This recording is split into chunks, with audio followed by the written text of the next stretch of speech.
cold, calculated, and almost choreographed killings. I am, of course, talking about Jack the Ripper.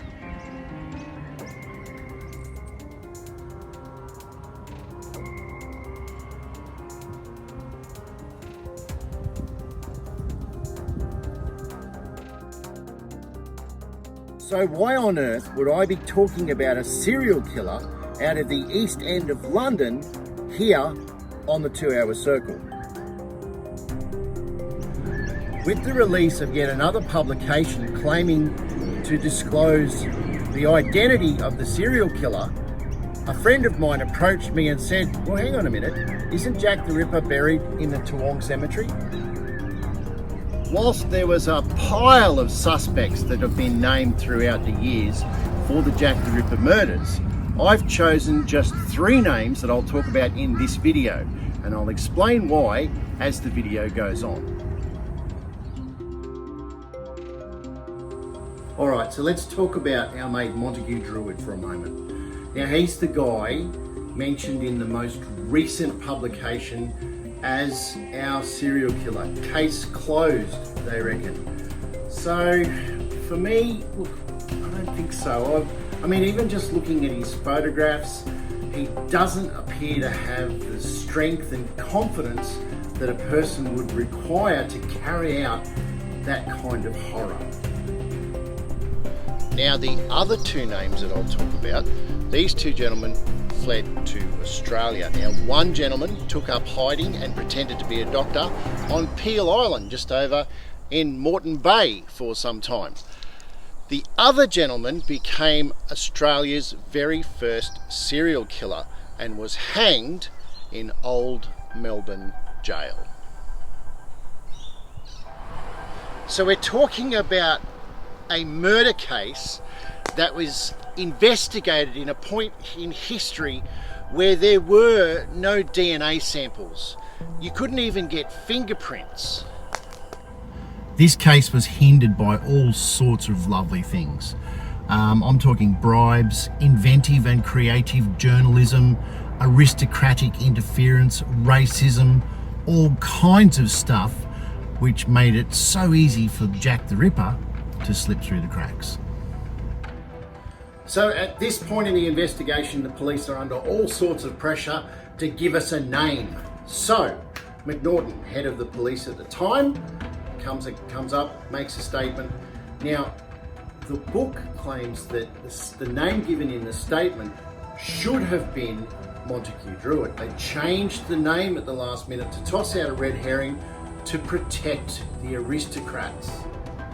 So Montague Druid threw himself in the river. He committed suicide because he was genuinely concerned that he was going to go mad, just like his mother did. Now, to me, those are not the actions of a serial killer. Let's not forget that the name Jack the Ripper was not a self-proclaimed title. That title was invented by a newspaper journalist. And I'll even go so far as to say that if that title was not invented, and if this case was not offered the sensationalism that was given in order to sell newspapers, we probably wouldn't still be talking about it almost 130 years later. The thing is that prostitutes, unfortunately, were being killed or harmed in the streets of London all the time, and nobody ever raised an eyebrow. Walter Thomas Perriott is said to be buried here at the Toowong Cemetery. Strangely, his name is not mentioned on the tombstone, but was he Jack the Ripper? We should also remember that our killer never left a single bloody footprint at the scene of the crime, at any of the crime scenes. In some circles, they say that our killer would have been very forensically aware. So, that being said, would Jack the Ripper allow himself to be caught up bungling a surgery, pretending to be a doctor, whilst hiding out on Peel Island? I have questions. So let's talk about the third suspect on our list of names, Mr. Frederick Deeming. He was hanged for killing family members. He was, in fact, a serial killer.